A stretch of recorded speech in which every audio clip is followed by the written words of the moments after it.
স্বাগতম আপনাদের সবাইকে আজকের এই ঐতিহ্যবাহী গ্রামের মাঠে, যেখানে চলছে এক রোমাঞ্চকর ফুটবল প্রতিযোগিতা।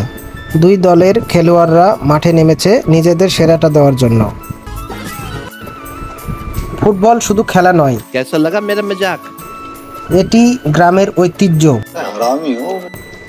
ভালোবাসা, একতার প্রতীক। আজকের এই খেলা সবাইকে আবার মনে করিয়ে দিচ্ছে कहाँ से आते हैं?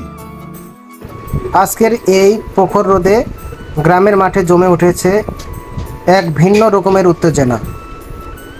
ओ भाई मारो मुझे, मारो नहीं, ये मजाक हो रहा है। एक सेकंड यार, मजाक। এই মাঠে শুধুই খেলা নয়, লড়াই হচ্ছে গ্রামের সম্মান আর গৌরবের।